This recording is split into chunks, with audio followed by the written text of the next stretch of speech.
Saat akan masuk ke mobil, pria itu menemukan secarik kertas di atas mobilnya. Maaf tadi saya terburu-buru sampai tidak sengaja menggores mobilmu. Bagian mana yang tergores? Ayo cepat telepon dia. Suaminya pun segera menelpon nomor handphone yang tertera. Halo, apakah tadi kamu yang menggores mobil kami? Iya benarkah? Tadi saya terlalu terburu-buru, jadi tidak sengaja menggores mobil kalian.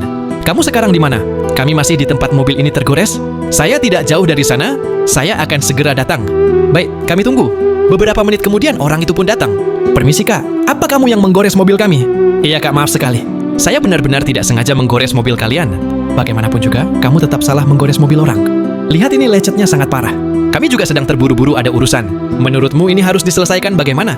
Maaf sekali kak, tadi saya memang ada urusan mendesak. Sudah, jangan banyak alasan. Sekarang bilang saja, mau diselesaikan bagaimana? Uang saya cuma ada 30.000. Hah? 30.000? Kamu tidak lihat ini mobil apa? Kalau begitu, cepat telepon ayahmu. Ayah saya baru saja mengalami kecelakaan. Saya sedang buru-buru ke rumah sakit menjenguk beliau, makanya tak sengaja mobil kalian tergores. Kalau begitu begini saja, saya ke rumah sakit dulu mengurus ayah saya. Setelah itu saya akan pinjam uang ke saudara atau teman, lalu mengganti kerugian mobil ini. Wah, pintar sekali bicaramu. Kamu kira kami akan percaya? Saya benar-benar tidak bohong. Ini bukti dari rumah sakit, silakan lihat. Melihat itu mereka pun terdiam sejenak. Kalau boleh tahu ayahmu kecelakaan di mana? Ayah saya bekerja di proyek bangunan, tidak sengaja jatuh dan terluka. Kalau ibumu di mana?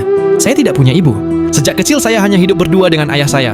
Maaf, lalu bagaimana kondisi ayahmu sekarang? Kata dokter, ayah saya harus dirawat inap. Bahkan biaya operasinya saja belum terkumpul. Tapi justru saya malah menggores mobil kalian. Baik, kalau begitu begini saja. Kami ini sedang buru-buru. Kamu berikan saja 30.000 itu. Anggap saja untuk mengganti goresan mobil kami. Benarkah? Terima kasih banyak kak. Mobil saya juga parkir kurang rapi sampai membuatmu terjatuh. Dan ini saya ada sedikit uang, ambil saja. Anggap sebagai biaya obat untuk lukamu terjatuh. Maaf kak, saya tidak bisa menerimanya. Ini memang salah saya, karena tidak hati-hati. Kakak sudah baik hanya meminta 30.000. Saya tidak pantas menerima uang lagi. Ambillah, kamu menggores mobil saya, tapi tetap meninggalkan nomor telepon. Kalau kamu tidak meninggalkan nomor, saya pun tidak akan tahu itu kamu. Itu sudah cukup membuktikan kalau kamu anak yang bertanggung jawab. Dalam hidup, hal yang tidak berjalan sesuai keinginan itu ada 9 dari 10. Tapi percayalah, di dunia ini masih ada keajaiban. Ayahmu masih di rumah sakit kan?